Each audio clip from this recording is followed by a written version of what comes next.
Every animal on this planet ages.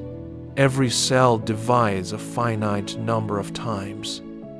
Every body accumulates damage that eventually outpaces its ability to repair. This is not a rule that biology has found an exception to. It is the foundation of everything that has ever lived on Earth. And yet, there are animals in the ocean right now that have found ways to stretch that rule to lengths that science spent centuries refusing to believe, and in one case, to break it entirely. The ocean's oldest living things are not fossils. They are not dormant. They are alive, moving through the water, some of them older than any nation on Earth, one of them technically capable of living forever. Science was wrong about how long they live. Science was wrong about what they could do. And what science has learned in the past few decades about the animals that outlive empires is one of the stranger stories in the history of biology. If you enjoy drifting into the deep ocean and discovering what lies beneath, please consider liking and subscribing. It truly helps more than you know. Are you ready? Let's begin.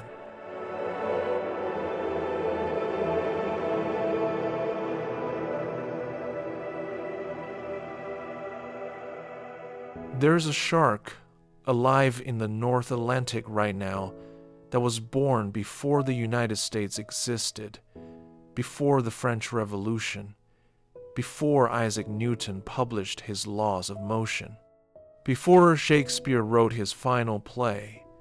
This animal was already swimming through the cold, dark water of the Arctic Ocean when the Pilgrims landed at Plymouth Rock, when Galileo was pointing his telescope at Jupiter, when the last of the Great Plague epidemics was moving through Europe. It has been in the water for so long that the ocean it was born into was governed by different empires, mapped with different instruments, and understood through a completely different framework of science than the one that eventually figured out how old it actually was. The Greenland shark, Somniosus microcephalus, is the longest-lived vertebrate known to science. Not the longest-lived animal, the longest-lived animal with a backbone, in a category that includes every fish, every amphibian, every reptile, every bird, and every mammal that has ever lived. The Greenland shark holds the record. And science did not know this until 2016. The reason science did not know is not carelessness. It is a problem of biology. Most vertebrates can be aged using hard structures in their bodies that lay down annual growth rings the way trees do. Fish are typically aged by counting growth rings in their otoliths, the small calcified structures in the inner ear that add a new layer each year with a regularity precise enough to determine age to within a year or two. Sharks generally lack otoliths, but most shark species can be aged using growth bands in their vertebrae, which also add annual layers that can be counted under a microscope. The Greenland shark does not have fully calcified vertebrae. Its skeleton is largely cartilaginous, and the cartilage does not lay down countable annual bands in the way that bony fish vertebrae do. Every standard method for aging a fish fails when applied to Somniosus microcephalus, and for most of the history of fisheries biology, the Greenland shark was simply noted as being of unknown age and unknown lifespan, a data gap that nobody had a clear method to close. The method that eventually closed it came from an unlikely source. In the 1950s and 1960s, atmospheric nuclear weapons testing injected large quantities of carbon-14 into the atmosphere. Carbon-14 is a radioactive isotope of carbon that forms naturally in the atmosphere through cosmic ray bombardment, but the nuclear tests dramatically elevated its concentration above natural background levels. This elevated carbon-14 entered the global carbon cycle, was absorbed by plants and marine organisms, and left a chemical signature in the tissues of any organism alive during the testing period. This signature, known as the bomb pulse, is detectable in biological tissues and can be used as a dating marker. Tissues formed before the bomb pulse have the natural background level of carbon-14. Tissues formed during or after the peak testing period in the early 1960s have elevated carbon-14 that decreases in a predictable way as the pulse dissipates through the carbon cycle. A team of researchers led by Julius Nielsen at the University of Copenhagen realized that this bomb pulse signature could be used to age Greenland sharks if it was present in the right tissue. The eye lens of a vertebrate is formed during embryonic development and does not exchange material with the rest of the body after formation. The proteins in the core of the eye lens are laid down before birth and remain chemically unchanged for the life of the animal. If a Greenland shark was born after the nuclear testing period began, its eye lens core should contain elevated carbon-14. If it was born before the testing period, its eye lens core should contain only the natural background level. By measuring the carbon-14 concentration in the eye lens cores of 28 Greenland sharks collected as bycatch by research vessels in the North Atlantic and Arctic, Nielsen's team was able to determine whether each animal was born before or after the bomb pulse, and to estimate ages for the larger individuals by extrapolating backward from their body size, using the growth rates established for smaller bomb pulse-dated individuals. The results were published in the journal Science in August of 2016. The largest shark in the sample, a female measuring 502 centimeters, was estimated to be approximately 392 years old, with an uncertainty range that extended from 272 to 512 years. The central estimate of 392 years already made her the oldest vertebrate ever recorded.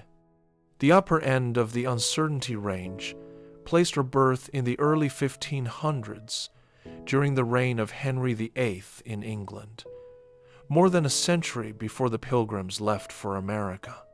The team noted that the uncertainty range was unavoidable given the method's reliance on estimated growth rates, but that even the lower bound of the estimate, 272 years, substantially exceeded the previous record holder for vertebrate longevity, the bowhead whale, which has been documented at 211 years. The Greenland shark did not merely edge past the previous record, it shattered it. The growth rate that allowed the age estimates to be extrapolated is itself remarkable. Greenland sharks grow at approximately 1 centimeter per year. 1 centimeter. A human fingernail grows at roughly the same rate.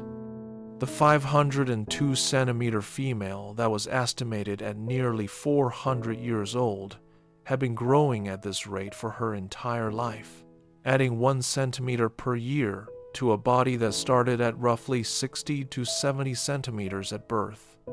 At this growth rate, a Greenland shark does not reach sexual maturity until it is approximately 150 years old. 150 years of growth before the animal is capable of reproducing for the first time. For comparison, the great white shark reaches sexual maturity at approximately 9 to 10 years. The bowhead whale, previously the longest-lived vertebrate, reaches sexual maturity at around 25 years. The Greenland shark's reproductive timeline operates on a scale that has no parallel among vertebrates, and it has profound implications for the conservation of a species that is regularly taken as bycatch in commercial fisheries. A Greenland shark killed as bycatch at age 100 may never have reproduced. A population of Greenland sharks cannot recover from overexploitation on any human-relevant timescale. The habitat of the Greenland shark is one of the reasons it remained so poorly understood for so long. It occupies the cold, deep waters of the North Atlantic and Arctic Ocean, typically at depths between 300 and 2,000 meters, in water temperatures between -1 and 10 degrees Celsius. It is rarely encountered by divers. Because recreational and scientific diving does not routinely reach the depths where Greenland sharks spend most of their time. Most of what was known about the species before the 20th century came from encounters with animals that had come to shallower water, particularly in summer when colder water temperatures at the surface made shallow areas accessible, and from animals caught by fishermen targeting other species. The Inuit of Greenland and Arctic Canada had known about the Greenland shark for centuries. They had a name for it in their language, and they knew it was dangerous, slow, and present year-round under the sea ice. Their traditional knowledge included the observation that the shark's flesh was toxic if eaten fresh, which it is, due to the presence of trimethylamine oxide and other compounds that cause neurological symptoms resembling intoxication in humans and dogs. The traditional method of rendering Greenland shark flesh edible, a fermented Icelandic preparation, involves burying the shark and allowing it to ferment for months, then drying it for additional months, a process that breaks down the toxic compounds and produces a strongly ammonia-scented product that is an acquired taste under any circumstances. The Inuit had been processing Greenland shark for food for generations, which means they had extensive practical knowledge of the animal, but that knowledge did not include the information that the shark being processed might be older than any living person by a significant margin. The physiology that allows a Greenland shark to live for centuries in the cold, dark water of the Arctic is not fully understood, but the outlines are becoming clearer. The extreme cold of its habitat is probably the most important factor. Metabolic rate in ectothermic animals, animals that do not internally regulate their body temperature, scales with environmental temperature. In cold water, chemical reactions proceed more slowly, cells divide more slowly, and the accumulation of molecular damage that is associated with aging proceeds more slowly. The Greenland shark's metabolic rate is among the lowest measured for any shark, consistent with its cold, deep habitat and its extraordinarily slow growth rate. Low metabolic rate means low oxygen consumption, low production of reactive oxygen species, the chemically reactive molecules that cause cellular damage over time, and slow accumulation of the kinds of molecular wear that eventually compromise cellular function. The Greenland shark is not doing anything exotic to achieve its longevity by the standards of the biochemistry.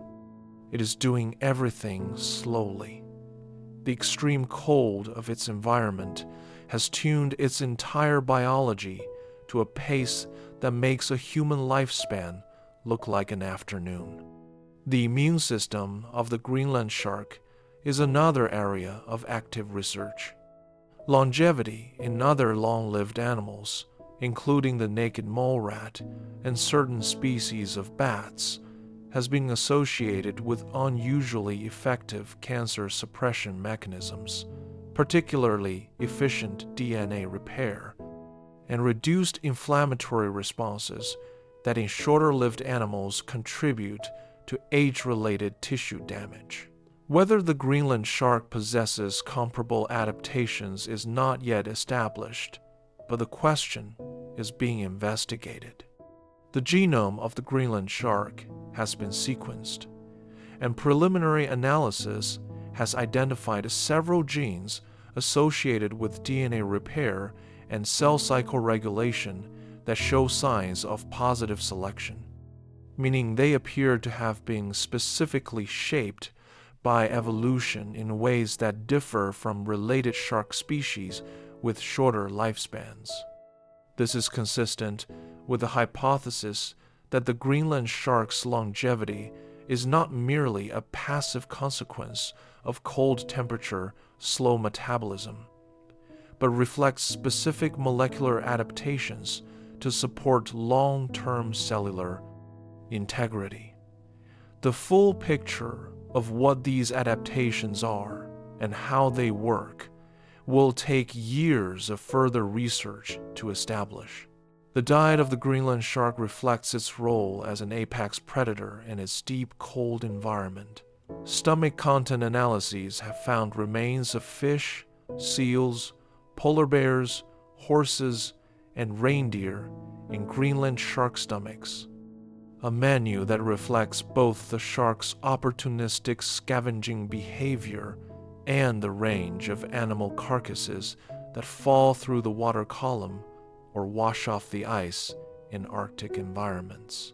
The polar bear and reindeer remains found in some stomachs are almost certainly from animals that fell into the water or whose carcasses were scavenged, rather than from active predation, because a shark that grows 1 centimeter per year is not built for high-speed pursuit of large mammals.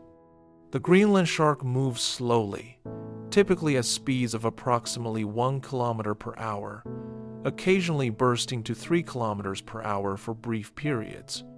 It has been suggested that the shark may hunt sleeping seals by approaching them slowly enough that the seal does not detect the threat before it is too late, a hunting strategy that would require patience and stealth rather than speed. This suggestion is consistent with observations of seals found in Greenland shark stomachs without the bite marks or escape wounds that would be expected from a violent struggle, but direct observation of Greenland shark predation in the wild has never been achieved. The shark's behavior at depth, in the darkness where it spends most of its life, remains almost entirely unknown.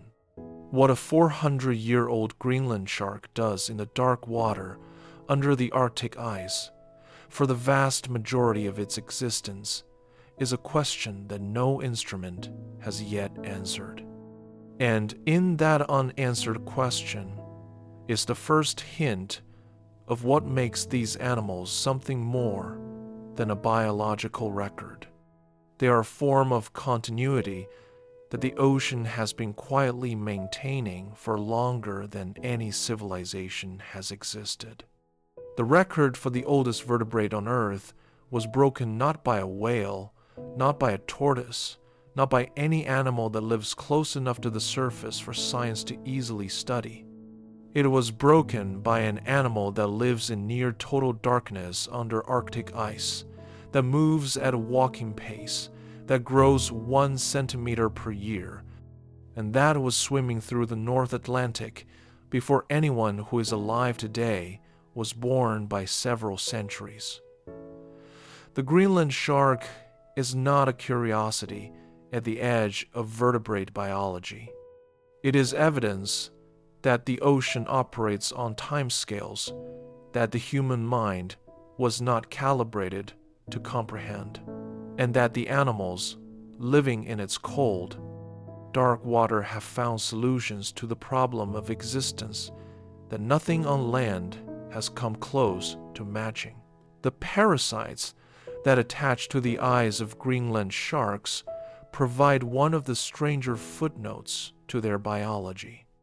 Copod crustaceans of the species Omatocoida elongata attach to the cornea of Greenland shark eyes and remain there permanently, feeding on the eye tissue. The parasite is large enough to be visible to the naked eye, typically reaching 2 to 3 centimeters in length, and a significant proportion of Greenland sharks examined in the wild carry these parasites on one or both eyes. The attachment site on the cornea causes damage to the eye tissue that likely impairs the shark's vision, possibly severely. This raises the question of how an animal that may be significantly visually impaired manages to hunt and feed effectively in the deep, dark water of the Arctic. The answer is probably that vision is not the primary sense the Greenland shark uses to locate prey. In deep, cold, dark water with limited visibility under any circumstances, olfaction and electroreception, the ability to detect the weak electrical fields produced by the muscles and nerves of other animals, are likely more important than vision for locating prey at close range. A shark that has been visually impaired by parasites since early in its life would have developed its other senses to compensate. And a 400-year-old shark that has been navigating the Arctic Ocean with compromised vision for most of that time has presumably found this approach adequate.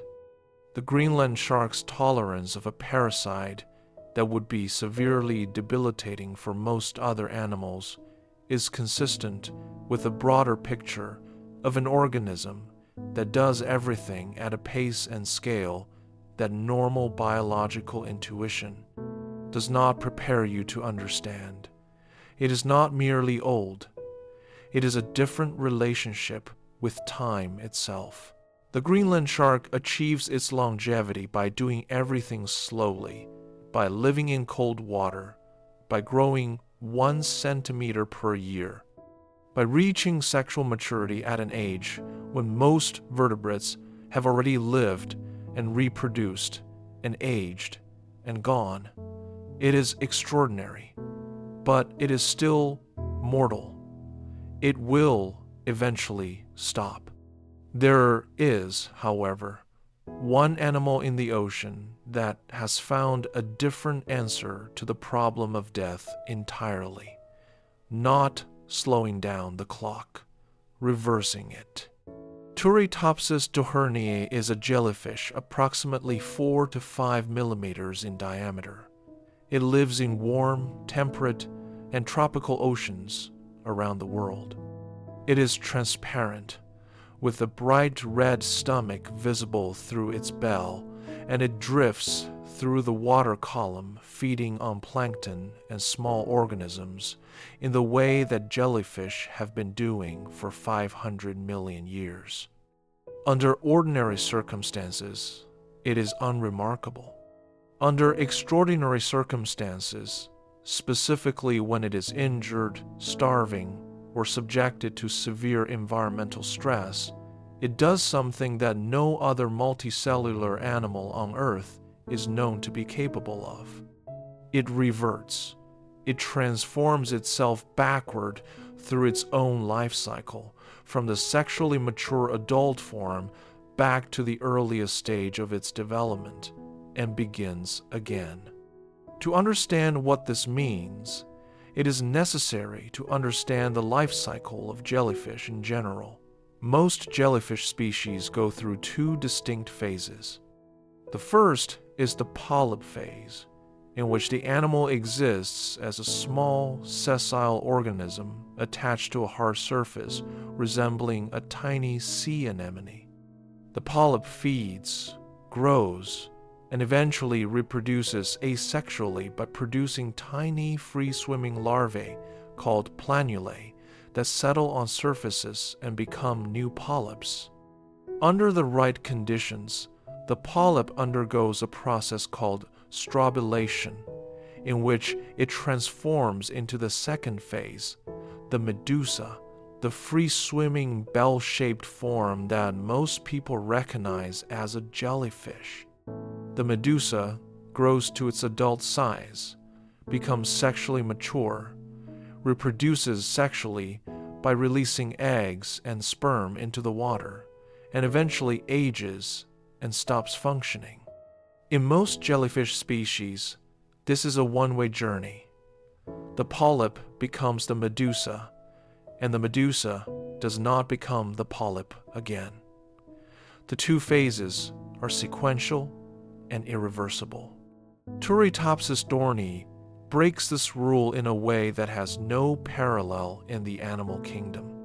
When a mature Turritopsis dohrnii medusa is subjected to stress, injury, starvation, or other adverse conditions, it can sink to the seafloor, retract its tentacles, reabsorb its bell, and transform itself back into a cyst, which then develops into a new polyp. The new polyp is genetically identical to the adult medusa it came from. It will grow, undergo strobilation, and produce new medusae, which are again genetically identical to the original animal. If any of these medusae are subjected to stress, they can undergo the same reversal. In principle, this cycle has no end point. There is no stage in the life of Turritopsis dohrnii at which the animal is committed to aging and stopping in the way that all other multicellular animals eventually are. The process by which the medusa transforms back into the polyp stage involves a phenomenon called transdifferentiation, in which fully differentiated adult cells that have already committed to being a specific cell type, such as muscle cells or nerve cells, convert into different cell types without going through an intermediate stem cell stage. This is not supposed to happen. In the developmental biology of most animals, cell differentiation is a one-way process. Once a cell becomes a muscle cell, it stays a muscle cell. The mechanisms that maintain cell identity are robust, and the reversal of differentiation is something that developmental biologists long considered essentially impossible in adult tissues of multicellular organisms. Turritopsis dohrnii does it routinely under stress. The molecular mechanisms behind transdifferentiation in Turritopsis dohrnii have been studied most intensively by a team led by Maria Pascual Torner and Carlos Lopez Otin at the University of Oviedo in Spain, whose work, published in 2022, provided the most detailed picture yet of what is happening at the genomic level during the reversal process. Their analysis compared the genome of Turritopsis dohrnii with that of a closely related species, Turritopsis rubra, which does not undergo transdifferentiation and ages normally. The comparison revealed that Turritopsis dohrnii has significantly expanded gene families associated with DNA repair, telomere maintenance, and the regulation of cell identity. Telomeres are the protective caps at the ends of chromosomes that shorten with each cell division in most organisms, and their progressive shortening is one of the mechanisms underlying cellular aging in most animals. In humans, the shortening of telomeres is associated with aging and is one of the cellular hallmarks of the aging process. Turritopsis dohrnii appears to have mechanisms for maintaining or restoring telomere length that are not present in its non-immortal relative, which may be one of the reasons the animal can reset its developmental clock without the accumulated cellular damage that would prevent other animals from doing the same thing. The genome of Turritopsis dohrnii is not simply the genome of a normal jellyfish. It is a genome that has been specifically shaped by evolution to enable a capability that nothing else has. The word immortal, as it is applied to Turritopsis dohrnii, requires careful handling. The animal is not immortal in the sense of being unable to stop functioning. It can be eaten by predators. It can be killed by disease. It can be destroyed by mechanical damage that overwhelms its repair capacity. What it cannot do, as far as science has been able to determine, is age to the point where it inevitably stops functioning. The distinction is between mortality from external causes, which Turritopsis dohrnii shares with every other organism, and senescence, the internal process of age-related functional decline that is the normal fate of multicellular organisms. Turritopsis dohrnii appears to have escaped senescence. It is not immortal in the way that gods are immortal in mythology, invulnerable and indestructible. It is immortal in the specific biological sense that no internal aging clock appears to be running out on it. This is a distinction that matters because it defines exactly what kind of exception Turritopsis dohrnii represents to the general rule of aging. It has not cheated death. It has cheated aging, which is a different thing, and in many ways, a more interesting one. The question of why Turritopsis dohrnii has not, in consequence of this capability, filled the world's oceans is one that researchers have considered carefully.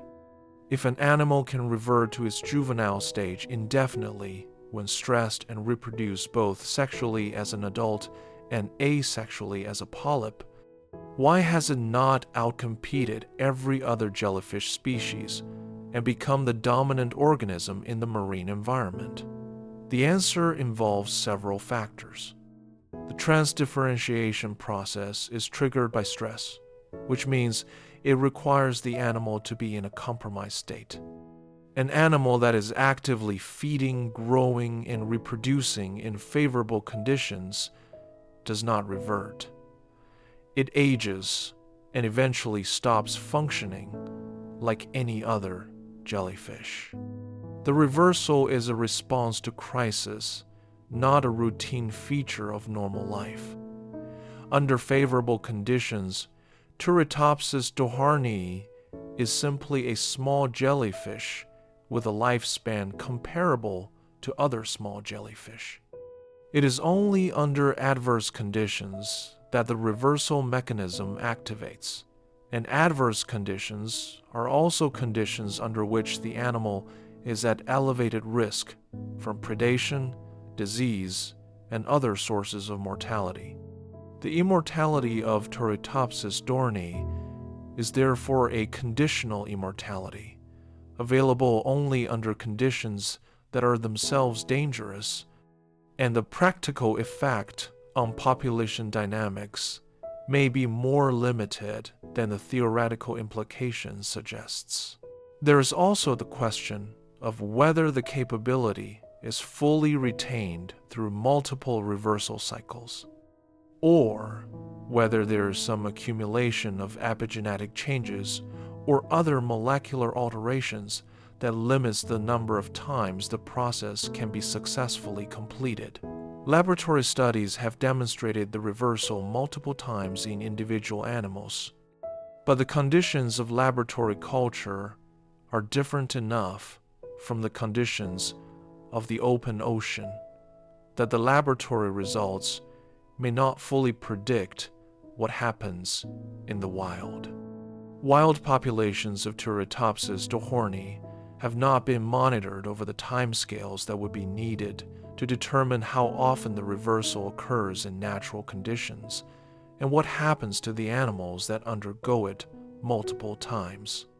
The practical immortality of Turritopsis dohrnii in the ocean, as distinct from its theoretical immortality in the laboratory, is not fully established. What is established is that the capability exists, that it is unique among multicellular animals, and that the molecular mechanisms underlying it are being intensively studied for reasons that extend far beyond the biology of a small jellyfish. The transdifferentiation process in Turritopsis dohrnii involves the reprogramming of adult cells to a more primitive developmental state, which is mechanistically related to the processes that researchers have been trying to replicate in regenerative medicine for decades. The ability to take a differentiated adult cell and return it to a state capable of developing into a different cell type is the basis of induced pluripotent stem cell technology. One of the most promising areas of medical research for treating degenerative diseases, regenerating damaged tissues, and potentially addressing some of the cellular mechanisms of aging in humans. Turritopsis dohrnii has been doing this naturally for as long as the species has existed in response to stress, without laboratory intervention. Understanding exactly how it does it at the molecular level in enough detail to identify the specific mechanisms is a research program that has implications for human medicine that are not difficult to imagine. The distribution of Turritopsis dohrnii across the world's oceans is itself a story with an unexpected dimension. The species is native to the Mediterranean Sea, where it was first described scientifically. It is now found in oceans around the world, in populations that genetic analysis suggests are all derived from Mediterranean ancestors that spread globally in the ballast water of ships. Ballast water is taken on by ships to maintain stability and is discharged in ports far from where it was loaded, carrying with it the organisms present in the water at the time of loading. This has been one of the primary vectors for the global spread of marine invasive species over the past 2 centuries. And Turritopsis dohrnii appears to have been carried along with it, establishing populations in the Atlantic, Pacific, and Indian Oceans in populations that show low genetic diversity consistent with recent colonization from a small number of founding individuals. The animal that may be biologically mortal has, in the past 200 years, spread across every warm ocean on Earth as an accidental stowaway in the ballast tanks of cargo ships. It is now, quietly, everywhere. Drifting through water it did not evolve in, reverting and regenerating and drifting again in oceans that did not exist in its evolutionary history, carrying a capability that science is still working to understand. The laboratory work on Turritopsis dohrnii faces a fundamental challenge that has slowed the pace of research relative to the scale of interest in the subject. The animal is extremely small, extremely delicate, and difficult to maintain in culture over extended periods. The conditions required to trigger the reversal in the laboratory involve deliberately stressing the animal in ways that also increase its mortality, which means that experiments designed to document and study the reversal process have a built-in attrition problem.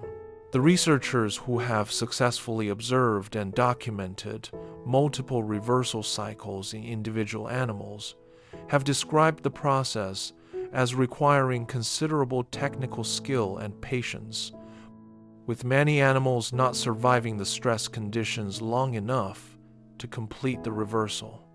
Scaling up from the observation of individual animals to the kind of large-scale genomic and molecular studies needed to fully characterize the reversal mechanism requires maintaining large populations of animals under controlled conditions, which is technically demanding in ways that most marine invertebrate research does not encounter. The science of Turritopsis dohrnii immortality is advancing, but it is advancing against the friction of working with a tiny, fragile, difficult-to-culture organism in a field that is still developing the tools and methods needed to study it at the required depth. The philosophical weight of what Turritopsis dohrnii represents is something that biology has not fully absorbed. The universality of aging and eventual cessation of function in multicellular organisms has been treated in the history of biology as something close to a law. Not an absolute physical law like conservation of energy, but a biological universal so consistent across all examined cases that it functioned as an assumption underlying much of the science of aging, development, and evolution. Turritopsis dohrnii does not violate this assumption for most of its life. It ages normally under normal conditions, but it possesses in its genome and in the cellular machinery that genome encodes the capacity to undo that aging under specific conditions, and to do so repeatedly and to continue indefinitely as long as it survives the hazards of the environment it lives in. That capacity exists. It is real. It is not a metaphor or a mischaracterization. And it means that the statement that all multicellular organisms age and eventually stop is not quite true. One of them, drifting in the warm surface waters of every major ocean, 4 to 5 millimeters across, barely visible to the naked eye, has found a way around it. What the ocean keeps in its warm, shallow waters is no less strange than what it keeps in the dark. The question of whether the transdifferentiation mechanism in Turritopsis dohrnii could ever be replicated in organisms with far more complex body plans, including vertebrates and ultimately humans, is one that researchers approach with caution. The gap between a jellyfish with a few thousand cells and a human with approximately 37 trillion cells organized into hundreds of specialized tissue types and interconnected through a nervous system of extraordinary complexity is not a gap that closes easily. The mechanisms that maintain cell identity in complex organisms are more elaborate than those in jellyfish. The number of cell types that would need to be simultaneously reprogrammed is vastly larger, and the consequences of errors in the reprogramming process in a complex organism would be catastrophic in ways that a small jellyfish can absorb. What is being studied is not how to make humans immortal in the way that Turritopsis dohrnii is immortal. What is being studied is the specific molecular toolkit the jellyfish uses, the genes, the proteins, the signaling pathways, in the hope that understanding the toolkit at sufficient resolution will reveal components that can be adapted for medical purposes in simpler contexts. Whether that hope is ultimately realized is a question for the coming decades of research. What is already clear is that a 4-millimeter jellyfish drifting in the Mediterranean has pointed biology toward questions it did not know it needed to ask. and the ocean that carries it, indifferent to the significance of what it contains, will keep carrying it long after the questions have been answered and new ones have taken their place.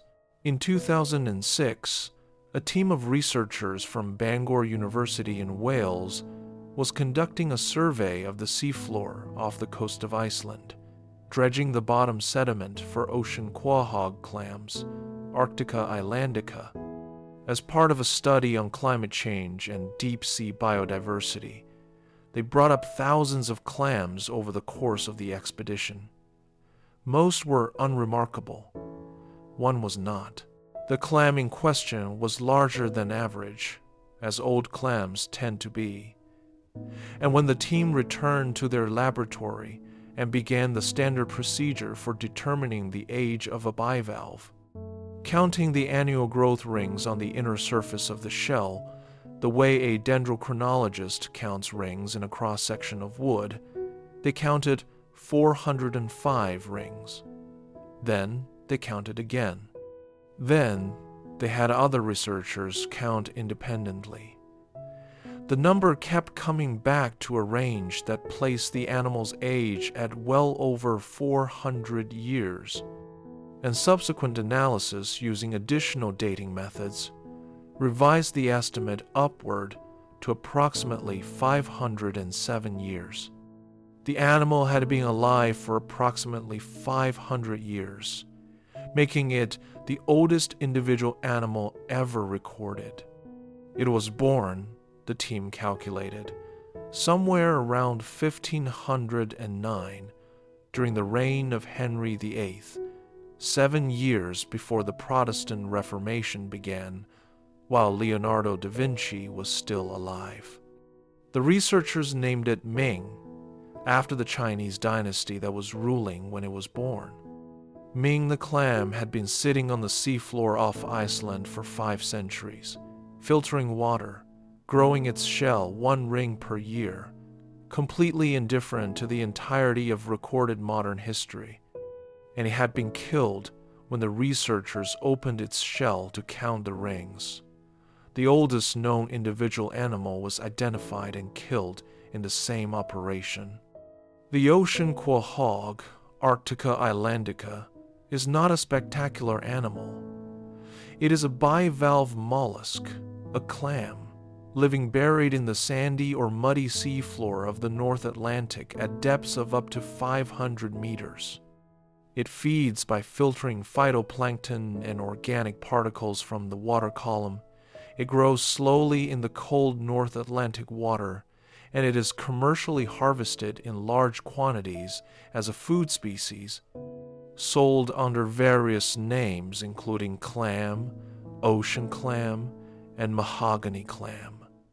Millions of Arctica islandica are taken from the North Atlantic every year for human consumption. Among those millions are almost certainly animals that are hundreds of years old, living through the same range of historical periods that Ming lived through, opened and consumed without any knowledge of their age. The age of an individual ocean quahog cannot be determined from its external appearance. A 500-year-old clam looks like a 300-year-old clam to the eye. Only the ring count reveals the age, and the ring count requires opening the shell, killing the animal. The commercial fishery for Arctica islandica is, in terms of the longevity of the individuals being harvested, unlike any other fishery in the world. It is routinely removing from the population animals that have survived for centuries, that have outlasted the civilizations that were contemporary with their birth, that carry in the chemistry of their shells a record of 500 years of North Atlantic oceanography. The shell of Arctica islandica is a chemical archive. Each annual growth ring represents 1 year of the clam's life, but it is not simply a marker of age. The chemical composition of the shell material laid down in each ring reflects the temperature, salinity, and productivity of the water at the time that layer was deposited. The ratio of oxygen isotopes in the shell carbonate, the ratio of magnesium to calcium, the concentration of certain trace elements, all vary with the environmental conditions at the time of growth and are preserved in the shell record with a fidelity that allows oceanographers to reconstruct the history of the North Atlantic Ocean environment year by year over the record. Lifespan of individual animals. A 500-year-old Arctica elandica shell contains 500 years of North Atlantic climate data encoded in its chemistry at annual resolution. This is a record that no instrument-based monitoring system can match in length, and it has made old ocean quahogs among the most valuable biological archives for paleoceanographic research. The death of Ming was therefore doubly significant from a scientific perspective. The confirmation of the record age was the finding that made headlines. The loss of 5 centuries of undisturbed shell chemistry was the loss that oceanographers mourned quietly. The longevity of Arctica elandica has been studied in enough detail to begin identifying the biological mechanisms that underlie it, and what has emerged is a picture that connects to the broader biology of longevity across species in ways that are not coincidental.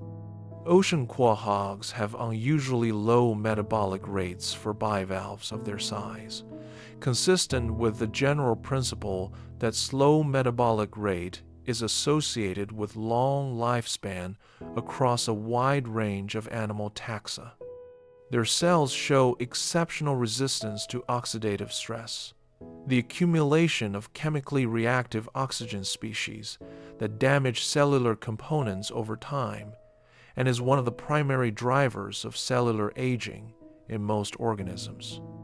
The proteins in ocean quahog tissues are unusually stable, maintaining their three-dimensional structure and functional integrity under conditions of oxidative stress that would cause the proteins of shorter-lived bivalve species to unfold and aggregate.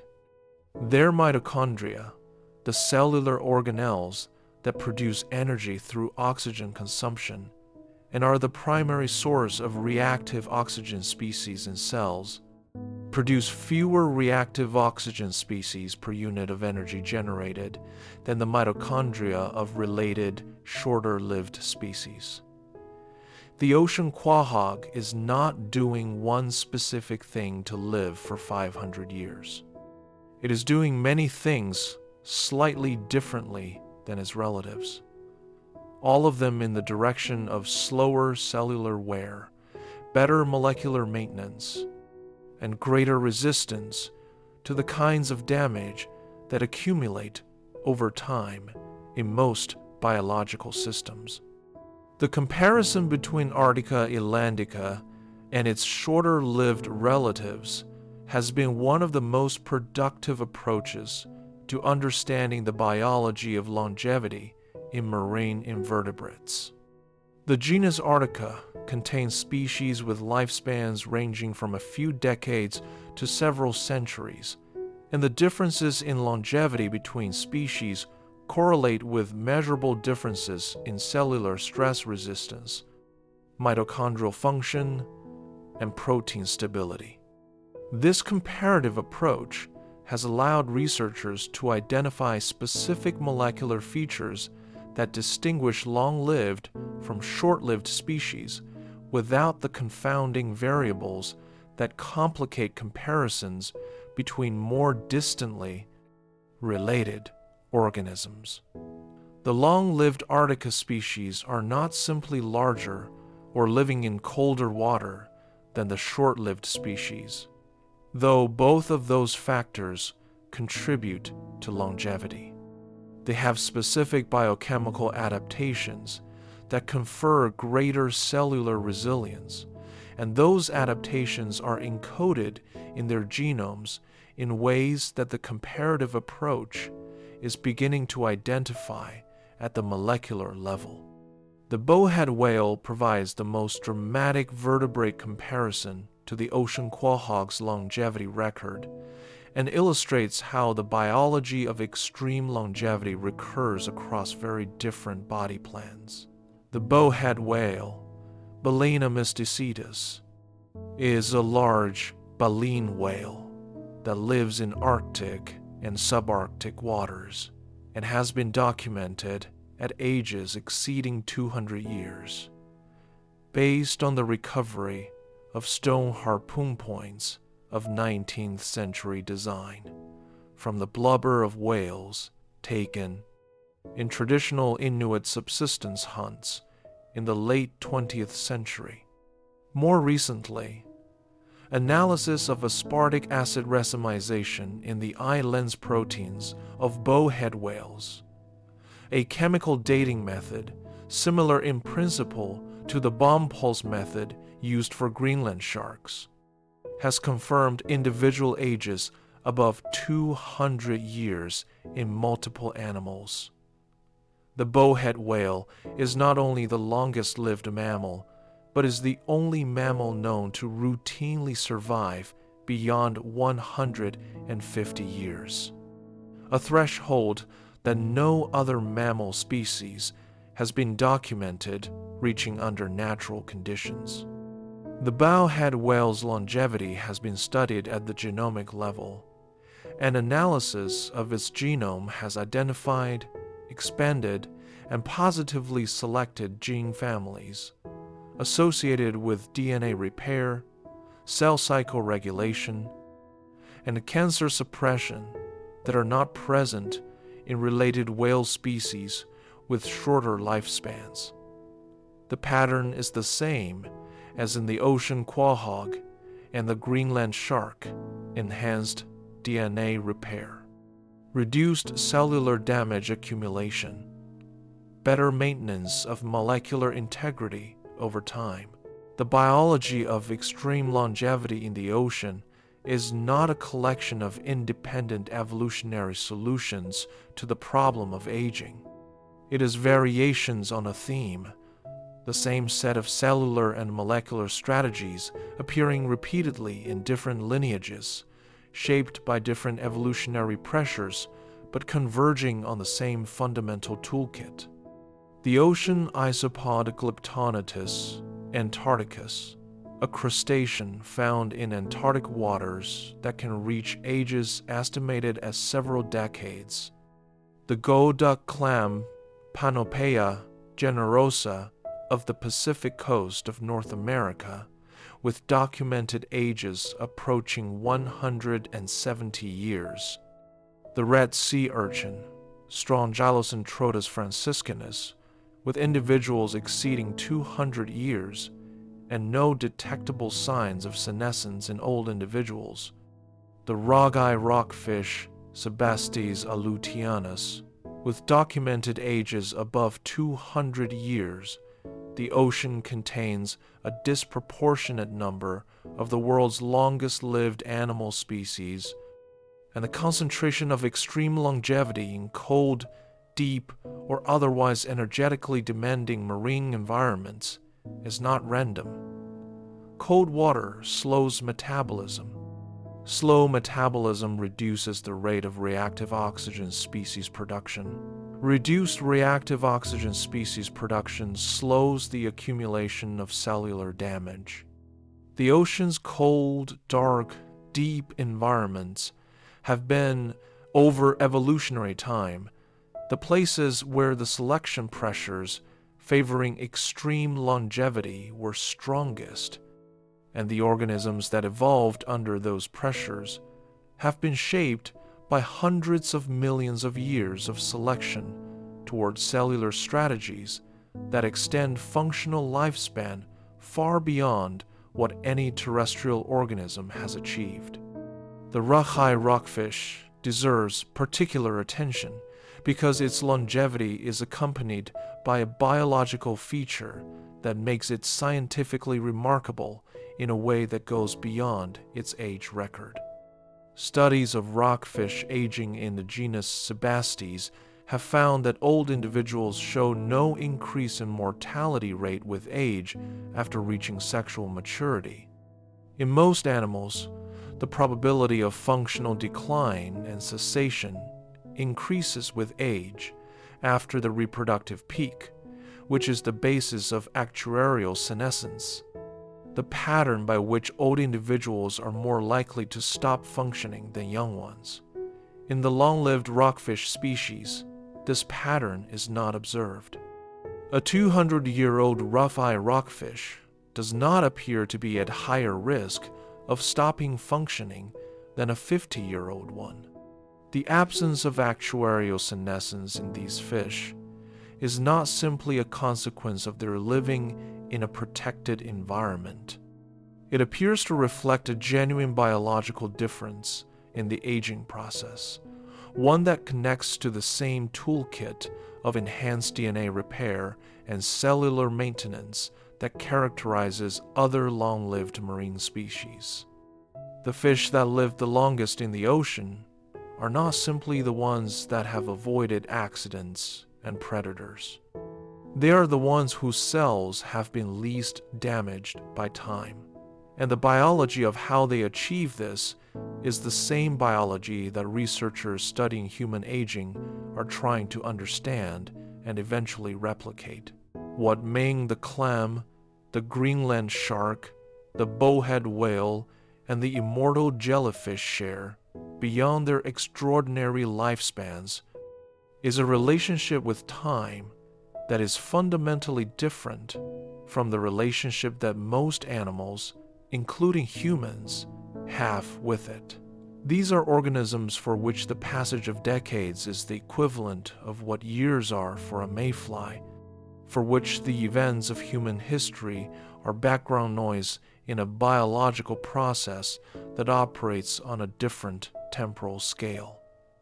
A bowhead whale, alive today, may have been born before the American Civil War.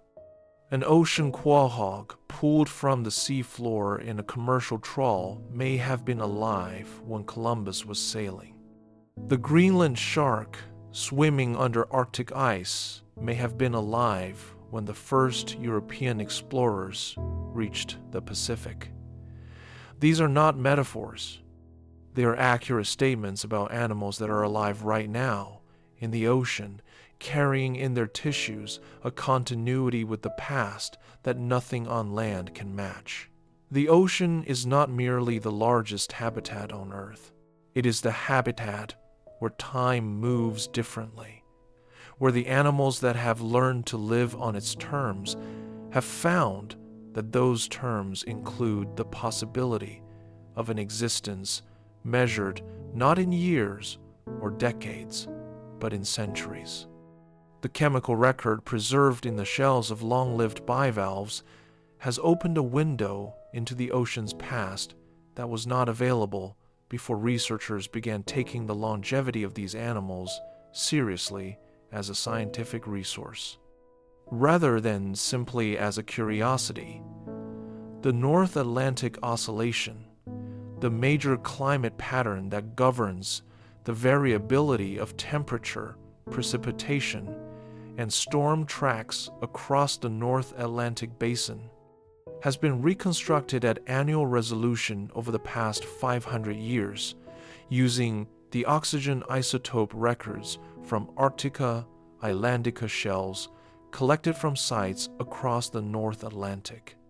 These reconstructions have provided climate scientists with data on natural climate variability that predates the instrumental record by centuries, allowing them to place the changes observed in the modern monitoring era in the context of longer-term natural variability. The ocean quahog, in other words, has been keeping climate records that science did not have the ability to read until recently, and the information encoded in the shells of animals living today extends back to time periods for which no other biological archive of comparable resolution exists.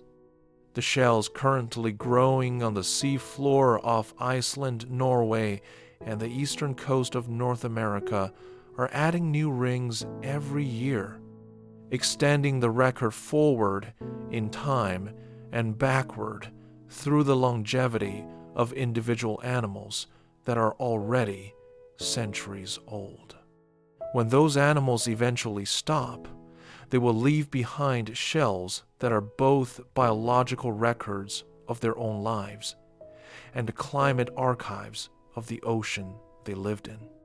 The ocean does not only keep its animals alive for centuries, it keeps the records they make. The question that the longevity of these ocean animals eventually raises, after the biology has been examined and the mechanisms have been identified, and the comparisons between long-lived and short-lived species have been drawn, is what it means for an animal to have lived through 5 centuries of history without any awareness of the history it has lived through. A clam that was alive during the Italian Renaissance and the Reformation and the Age of Exploration and the Industrial Revolution and 2 world wars and the digital revolution has not experienced any of these things. It has filtered water. It has grown its shell. It has responded to the annual cycle of water temperature and plankton availability with the same biological program it was running when it was born. The 5 centuries that separate its birth from its end have left no trace in its experience, only in its chemistry. And in that gap between the longevity of the animal and the absence of any experience of that longevity is something that the rest of the ocean's ancient inhabitants share. The Greenland shark in the dark water, the bowhead whale in the ice, the immortal jellyfish drifting and reverting and drifting again. They are old in ways that have no experiential content. They are continuity without memory. Time passing through biology without leaving the kind of mark that time leaves on the organisms that are aware of it. The ocean's oldest animals are not wise. They are simply still here. The history of science's understanding of animal longevity is a history of repeated underestimation, not slight underestimation, not the kind of error that is corrected by a factor of 2 or 3. Systematic, fundamental underestimation of the timescales on which certain animals operate, driven by the difficulty of studying animals that live longer than research programs, longer than scientific careers, longer than the institutional memory of the organizations that fund and conduct biological research. The Greenland shark was not unknown to science before 2016. It had been studied, described, and sampled by fisheries biologists for over a century. What was unknown was its age. And the age was unknown because nobody had a method to determine it, not because nobody had tried. The ocean quahog had been commercially fished in the North Atlantic for generations before Ming was pulled from the sediment off Iceland. The fishery had an economic value, a management framework, and a scientific literature. What the scientific literature did not contain before 2006 was any indication that the animals being harvested might be older than any living human by several centuries. The bowhead whale was hunted by the Inuit for thousands of years and by commercial whalers for 400 years before anyone suspected it might live past 100. The animals were known. Their ages were not.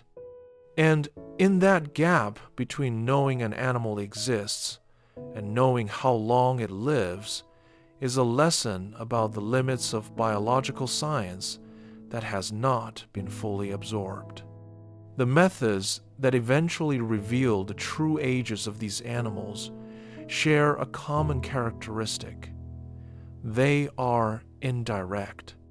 They infer age from chemical signatures, isotope ratios, molecular markers, and physical proxies rather than from direct observation of individual animals over their actual lifespans.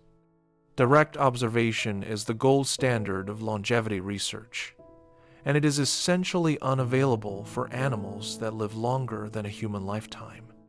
A researcher who begins studying a Greenland shark at the start of a career and follows it until it stops functioning will not live to see the end of the study. A research program that aims to track ocean quahogs from birth to natural cessation would need to be funded and maintained for 500 years through changes in government, changes in funding priorities, changes in the institutions that house the researchers, and changes in the planet itself. No such program exists or could exist. The science of animal longevity is therefore necessarily a science of inference, of finding the traces that time leaves in biological material and learning to read them. And the accuracy of the readings depends on the quality of the proxy and the validity of the assumptions underlying the method. When the bomb pulse method was applied to Greenland sharks, it was validated against smaller, younger animals whose ages could be estimated by other means, and the method proved consistent. But the extrapolation from the validated range to animals, many times older than any validated individual, introduced uncertainty that the researchers were careful to acknowledge. The age estimates are not precise ages. They are ranges, sometimes wide, derived from the best available indirect evidence. The true ages of the oldest Greenland sharks, the oldest bowhead whales, and the oldest ocean quahogs are not known with the precision that a direct observation would provide. They are known well enough to establish records, to challenge previous assumptions, and to reshape the science of aging in marine animals. But they are not known exactly, and the humility required to acknowledge that distinction is part of what makes the science credible. The evolutionary paradox at the center of extreme longevity has occupied theoretical biologists for decades.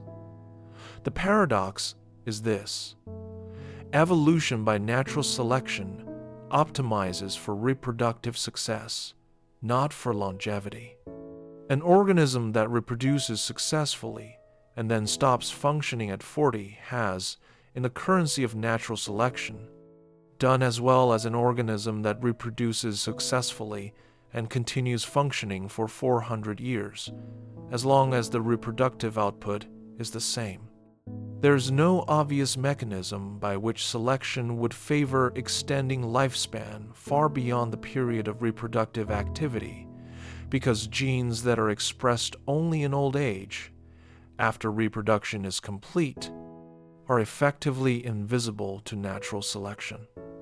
Mutations that cause harm in old age accumulate in populations because they are not selected against. This is the basis of the mutation accumulation theory of aging, one of the foundational ideas in the evolutionary biology of aging. Under this theory, aging and eventual cessation of function are not adaptations.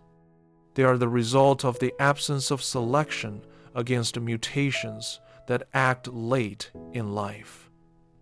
Organisms age because evolution does not care about what happens after they have reproduced, not because aging itself is useful.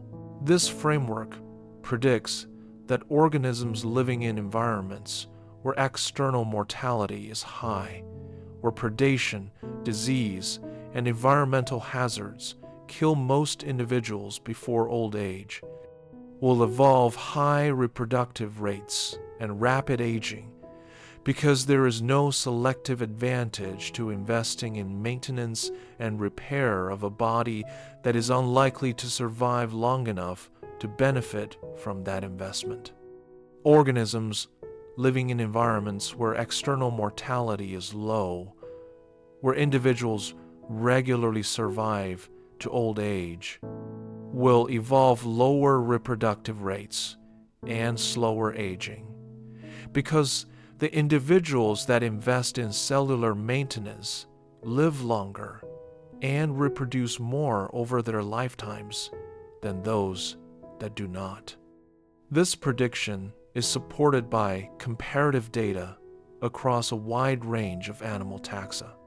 Species with few natural predators and low environmental mortality, such as bats among mammals and turtles among reptiles, tend to live far longer than similarly sized species with high predation pressure.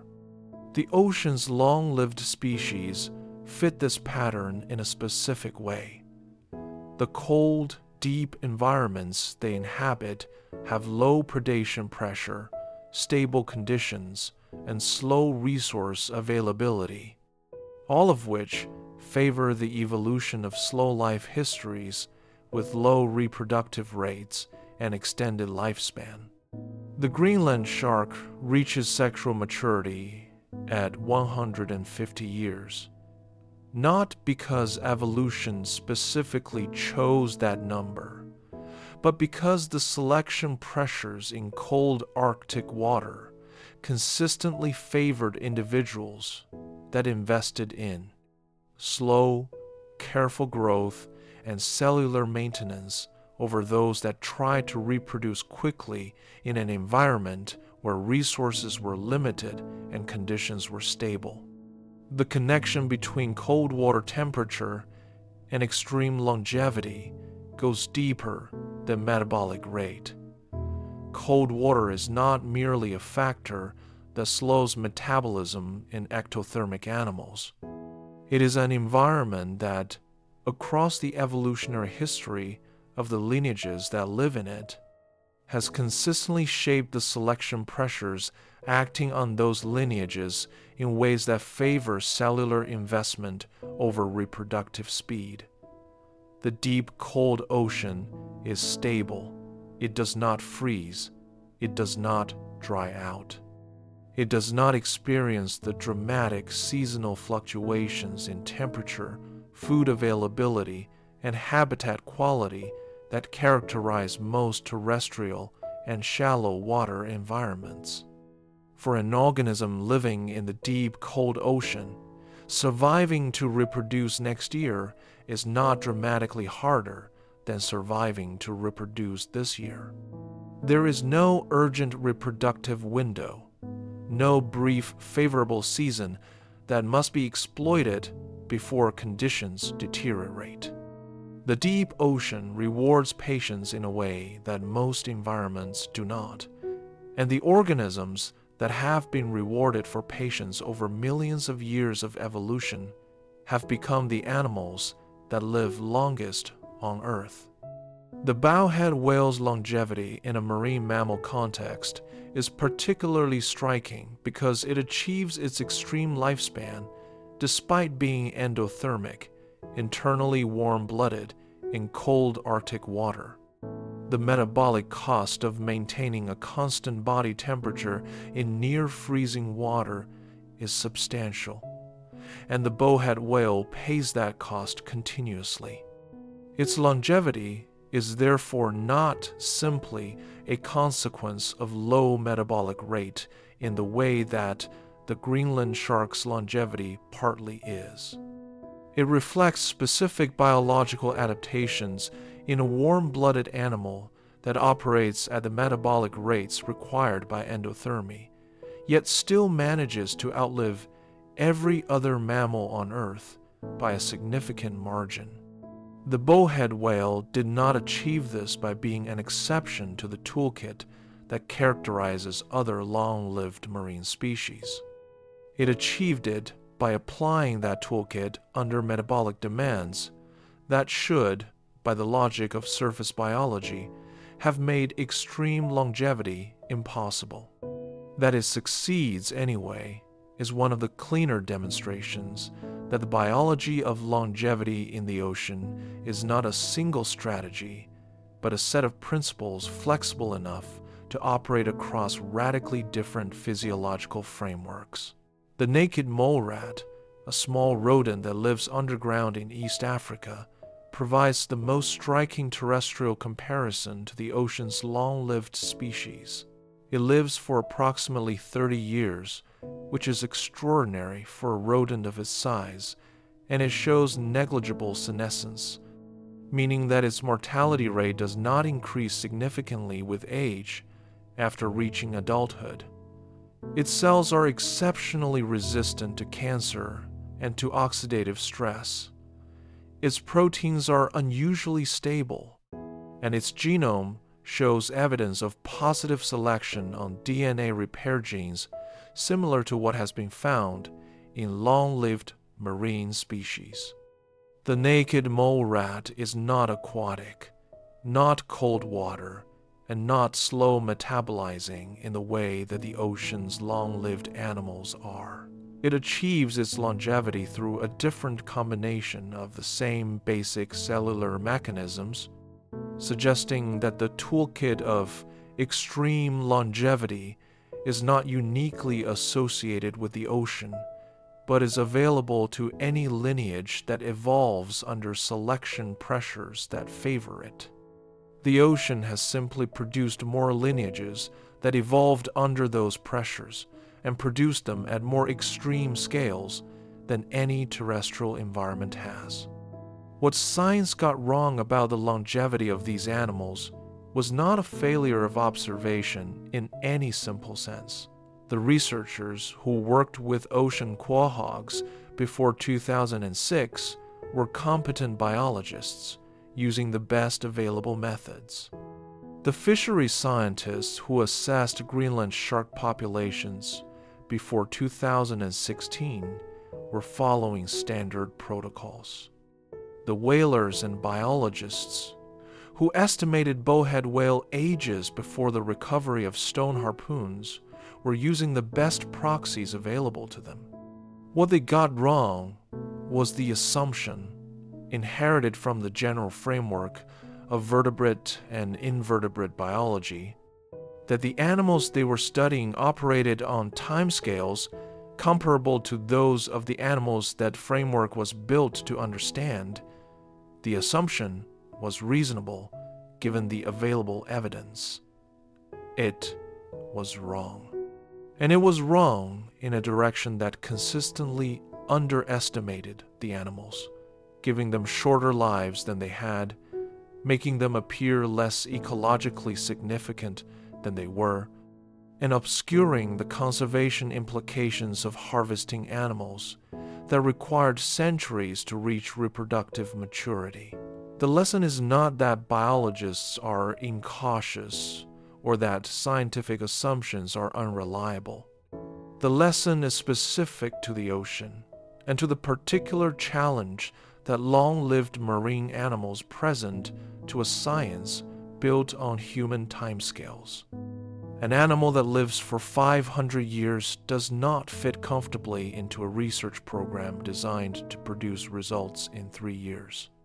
A species whose members require 150 years to reproduce does not fit comfortably into a fisheries management framework built around species that reproduce annually. The mismatch between the timescales of the ocean's oldest animals and the timescales of human science and human institutions is not a problem that better methods alone can solve. It is a problem that requires a different relationship with the ocean itself, one that takes seriously the possibility that what appears to be an ordinary animal living at human-relevant timescales may in fact be operating on a clock that no living scientist will ever see complete. The ocean keeps time differently. The animals that have adapted to its rhythms have been shaped by pressures that operate over centuries, and understanding them requires a patience that the history of science has not always managed to sustain. The specific errors in the pre-discovery estimates of these animals' ages reveal something about how biological assumptions propagate through a scientific field. When fisheries biologists assessed ocean quahog populations in the North Atlantic, they used age-at-length relationships derived from younger animals whose ages had been estimated by methods that were later found to undercount rings in very old shells due to compression of growth rings in old individuals. The oldest animals were systematically aged as younger than they were because the method used broke down precisely in the age range where the most important errors were being made. The compression of annual growth rings in very old Arctica, Atlantica shells, a phenomenon that arises because growth slows dramatically in old age, and the rings become too fine to count reliably under standard laboratory conditions, meant that the shell of a 500-year-old clam might yield a count of 300 or 350 rings by standard methods. The oldest animals were the most severely underaged, and the population was therefore understood to contain older individuals than the estimates suggested, but not by the margin that subsequent high-resolution analysis revealed. A similar problem affected early attempts to age large Greenland sharks, where the absence of any aging structure meant that size was used as a proxy for age, and the relationship between size and age was calibrated on younger animals whose growth rates were measured directly. The extrapolation of those growth rates to the largest animals gave estimates that were reasonable given the calibration data, but that turned out to be severe underestimates, because the growth rate of very old Greenland sharks is slower, even than the already slow rate measured in younger animals. The oldest and largest individuals were the ones most severely mischaracterized. They are the animals that matter most for understanding population dynamics, for setting conservation priorities, and for recognizing what the ocean is actually maintaining in its cold, deep, ancient waters. And they were the ones that science understood least accurately for the longest time, for reasons that are now understood but that were invisible within the framework that produced the errors. The correction of those errors has not been without consequence for the way these species are managed and protected. The recognition that Greenland sharks require 150 years to reach reproductive maturity has fundamentally changed the conservation assessment of a species that was previously taken as bycatch with relatively little concern, on the assumption that populations could recover from harvesting pressure on a timescale of decades. If recovery requires not decades, but centuries, if a population reduced below a viable breeding size cannot return to that size within any human planning horizon, then the conservation status of the species is categorically different from what it appeared to be before the longevity was known. The same logic applies to ocean quahogs, to bowhead whales, and to every other long-lived marine species whose management was calibrated on an incorrect understanding of its lifespan. The ocean has been patient with the errors that science has made about its oldest inhabitants. Whether the populations those inhabitants belong to can sustain the consequences of those errors in the form of decades of harvesting pressure applied to animals whose recovery operates on entirely different timescales is a question that the corrected science has raised but not yet answered. There's a question that the existence of these animals eventually forces on anyone who thinks about them carefully enough, and it is not a biological question.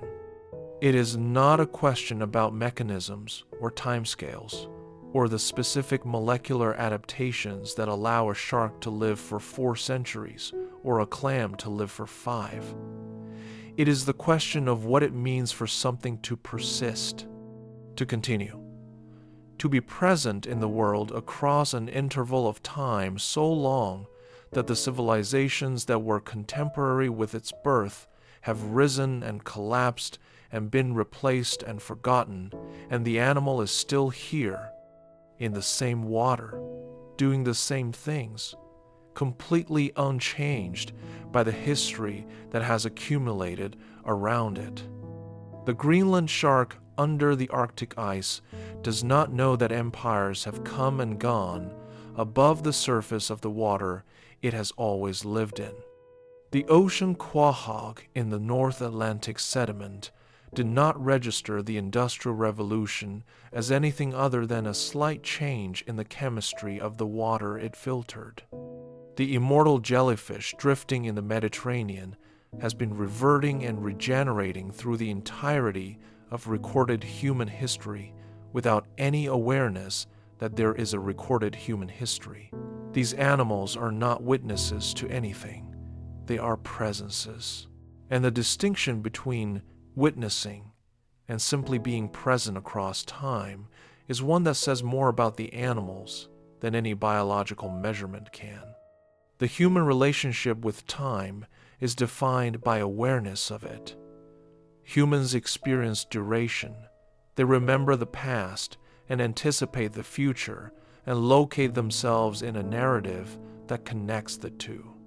This experience of time as something that moves, that accumulates, that leads somewhere, is so fundamental to human consciousness that it is difficult to imagine existence without it. And yet the ocean's oldest animals exist without it. The Greenland shark, that is 400 years old, has not experienced 400 years. It has not experienced anything in the way that humans experience things. It has metabolized, grown, hunted, and occupied space in cold water for an interval that the human mind can label as 400 years, but cannot actually comprehend from the inside. Because the inside of a Greenland shark's existence is not an experience of duration. It is simply a continuation, one moment following the next, without the narrative frame that would make the accumulation of moments into a life story. The shark is not old in any sense that the shark itself is aware of. It is simply still here. And still here, in an animal with no awareness of its own continuity, means something different than it means in an animal that knows how long it has been. This difference illuminates something about the ocean as a whole. The ocean is ancient. It has been here, in roughly its current configuration, for hundreds of millions of years. The water in it has been cycling through the global hydrosphere since before complex life existed. The sediment on its floor contains the compressed remains of organisms that lived before the continents were in their current positions. The chemistry of its water reflects the accumulated input of rivers, volcanoes, hydrothermal vents, and the metabolic activity of every organism that has ever lived in it.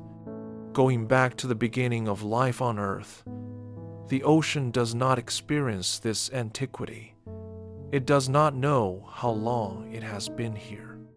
It continues because that is what water does on a tectonically active planet with liquid oceans. And the animals that have adapted to live in it for the longest periods the ones that have found the cellular strategies that allow continuation across centuries, are in this sense the most ocean-like of all living things. They continue. They do not reflect on the continuation. They simply persist, and in persisting, they carry the ocean's antiquity forward in biological form. The medical implications of the longevity biology of these animals have attracted significant research attention, and it is worth being precise about what that attention is directed at. Researchers studying the Greenland shark genome, the bowhead whale genome, and the Arctica islandica cellular biology are not trying to extend human lifespan to 400 years or 500 years. They are trying to understand the molecular mechanisms that allow cellular maintenance to proceed without the deterioration that characterizes human aging, in the hope that specific components of those mechanisms can be identified, characterized, and eventually applied in medical contexts to address specific age-related diseases. The goal is not biological immortality for humans. It is understanding, at sufficient molecular resolution, what the ocean's oldest animals are doing that their shorter-lived relatives are not, and whether any part of what they are doing can be translated into interventions that reduce the burden of age-related disease in a species that lives for decades rather than centuries. This is a different and more realistic ambition than the headlines that surround research on immortal jellyfish typically suggest, and it is an ambition that the biology supports. The mechanisms are real. The molecular toolkit of extreme longevity exists. Whether it can be usefully translated into human medicine is a question that the next several decades of research will begin to answer. The conservation dimension of what science now knows about the ocean's oldest animals is one that has not yet been fully integrated into the policy frameworks that govern how those animals are managed. The ocean quahog fishery in the North Atlantic continues. The Greenland shark continues to be taken as bycatch in Arctic fisheries. The bowhead whale, though now protected from commercial whaling under the International Whaling Commission moratorium, faces new pressures from climate change affecting its Arctic habitat. In each case, the species is being managed under frameworks that were designed before the true scale of its longevity was known, and that have been updated in response to the new knowledge with varying degrees of thoroughness and speed. The fundamental challenge is that the timescale of conservation policy, which operates on electoral cycles, funding cycles, and institutional memory measured in years to decades, is incommensurable with the timescale of these species, which operate on reproductive cycles measured in decades to centuries, and population recovery timescales measured in centuries to millennia. A policy mistake affecting a species that reproduces annually can be corrected within a decade. A policy mistake affecting a species that requires 150 years to reach reproductive maturity cannot be corrected within any human planning horizon. The ocean's oldest animals are uniquely vulnerable to the mismatch between their biological timescales and the institutional timescales of the systems designed to protect them. The deep, cold ocean is simultaneously the environment that produces the world's longest-lived animals and the environment least accessible to the monitoring and research programs that would allow those animals to be understood in real time. The Greenland shark has been fitted with satellite tags that provide data on its movements and depth preferences when the tags detach and surface. But the tags have limited battery life.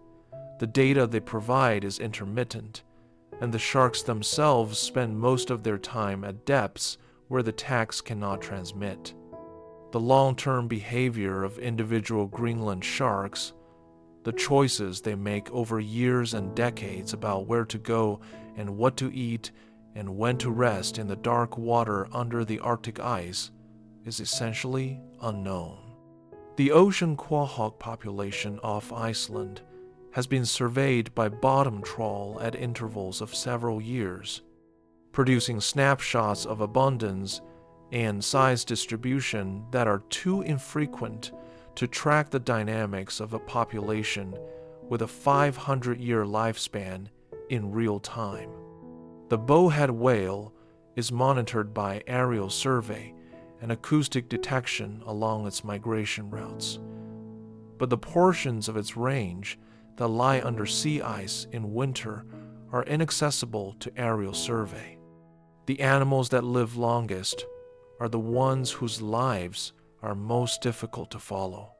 The Turritopsis dohrnii drifting in the Mediterranean, the Greenland shark patrolling in the dark below the Arctic ice, the ocean quahog filtering water in the sediment off Iceland, the bowhead whale moving through the ice-free summer waters of the Beaufort Sea. None of these animals is remarkable to look at. The immortal jellyfish is smaller than a fingernail. The ocean quahog looks like every other quahog. The Greenland shark is gray and slow. The bowhead whale is large but unremarkable compared to the blue whale. What makes them extraordinary is not visible from the outside. It is written in the chemistry of their cells, in the structure of their genomes, in the specific molecular investments that evolution has made in their capacity to persist. They carry in their biology a solution to a problem that has occupied medicine and philosophy for as long as humans have been aware of their own mortality. They did not solve the problem for our benefit. They solved it for their own, over millions of years of selection in environments that the history of life on Earth happens to have produced. The solution belongs to them. The ocean that produced and maintains them belongs to itself. What we do with the knowledge that these animals exist, and what we are willing to do to ensure that they continue to exist, is the only question in this story that is actually ours to answer. The ocean keeps its oldest inhabitants in its coldest, darkest, most inaccessible waters. The concentration of extreme longevity in the deep cold ocean is not an accident of geography. It is a consequence of the specific physical and ecological conditions that the deep cold ocean has maintained with remarkable consistency across geological timescales. The stability of the deep ocean environment, the constancy of its temperature, the predictability of its chemical composition, the absence of the dramatic fluctuations that characterize surface environments, has been the condition under which the selection pressures favoring extreme longevity have operated most consistently and for the longest periods. The deep cold ocean is not merely where the world's longest-lived animals happen to live. It is the environment that produced them, shaped their genomes over hundreds of millions of years of evolution, and continues to maintain the conditions under which their biology makes sense. Remove the cold. Alter the chemistry of the water through acidification. Warm the deep ocean through the accumulation of atmospheric carbon. and the conditions that produce these animals and that their biology is calibrated for begin to shift in ways that millions of years of stable evolution did not prepare them for. The question of whether the ocean's oldest animals will still be here in 200 years or 500 years is not a question that biology alone can answer.